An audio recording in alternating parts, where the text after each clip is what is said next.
একদিকে অন্তর্বর্তী বাজেট, অন্যদিকে হেমন্ত সোরেনের ক্ষেত্রে রাজ্যপাল কি সিদ্ধান্ত নিতে চলেছেন। আর এর পাশাপাশি এই মুহূর্তে যে খবর পাওয়া গেল, এসএসসি দুর্নীতি মামলায় মিডলম্যান প্রসন্ন রায়কে ফের তলব করেছেন এনফোর্সমেন্ট ডিরেক্টরেট।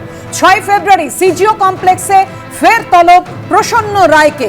আপনারা জানেন 18 জানুয়ারি প্রসন্ন রায়ের ফ্ল্যাট অফিসে চারটি জায়গায় ম্যারাথন তল্লাশি চালায় ইডি। 25 জানুয়ারি সমন করে ইডি, আর সেই সমনে গড়হাজির থাকায় প্রসন্ন রায়কে দ্বিতীয়বার সমন করলো ইডি। কথা বলবো, আমাদের সঙ্গে রয়েছেন আমাদের প্রতিনিধি প্রকাশ সিনহা। প্রকাশ, প্রসন্নকে তল্লাশি চালিয়ে প্রসন্ন ফ্ল্যাট অফিসে 450-র বেশি সম্পত্তির হদিশ মিলেছিল। সেই সম্পত্তির উৎস কি তা জানতেই কি আবার দ্বিতীয়বার তলব?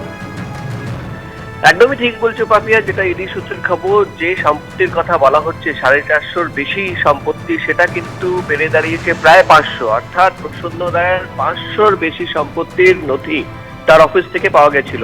এবং তুমি জানো গত সপ্তাহে প্রসন্ন রায়কে তলব করা হয়েছিল। তিনি কিন্তু সিবিআই দপ্তরে হাজিরা দেওয়ার কারণ দেখিয়ে তিনি ইডি দপ্তরে হাজিরা দেননি।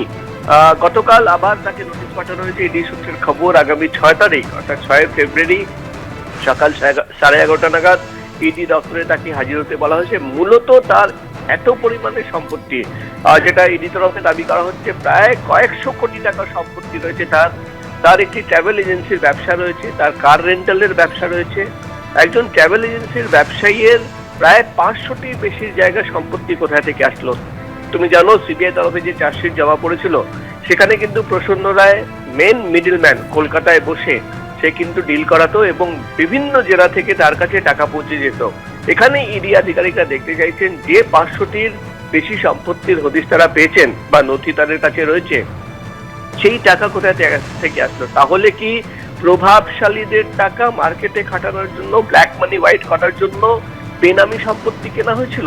এর বাইরে কিন্তু প্রায় 100-র বেশি ব্যাংক অ্যাকাউন্ট পাওয়া গেছে, 100টির বেশি কোম্পানির হদিশ তারা পেয়েছেন। বিভিন্ন কর্মচারীদের নামে, নিজের পরিবারের সদস্যদের নামে কোম্পানি খুলে রেখেছিল প্রসন্ন রায়। একাধিক প্রশ্ন রয়েছে, যার উত্তর খোঁজার জন্যই কিন্তু তাকে ফের তলব করা হয়েছে। যেহেতু তিনি প্রথম দিন আসেননি, আবার 6 ফেব্রুয়ারি তাকে নোটিশ সিজিও কমপ্লেক্সের ইডি দপ্তরে তলব করা হয়েছে। সেদিন কিন্তু মূলত সম্পত্তির টাকা কোথা থেকে আসলো, কয়েকশো কোটি টাকার সম্পত্তি কেনার টাকা কোথা থেকে আসলো, টাকার উৎস কি রয়েছে, সেটা জানার জন্যই কিন্তু তাকে জিজ্ঞাসাবাদ করতে চান ইডির আধিকারিকরা। ভাবিয়া, ধন্যবাদ প্রকাশ। আজকে একদিকে যখন অন্তর্বর্তী বাজেটে নজর থাকবে, তার পাশাপাশি হেমন্ত সোরেন, তার ভবিষ্যৎ নির্ধারণ হবে। অন্যদিকে রাহুল গান্ধী, তিনি ইতিমধ্যেই বঙ্গ সফরে রয়েছেন। আপনারা জানেন মালদার সুজাপুর থেকে ইতিমধ্যেই বেরোলেন রাহুল গান্ধী।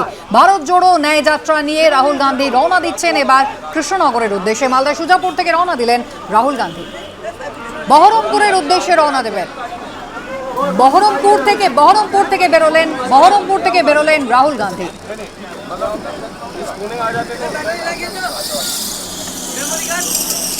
মালদার সুজাপুর থেকে রওনা দিয়েছেন রাহুল গান্ধী, যাবেন বহরমপুর।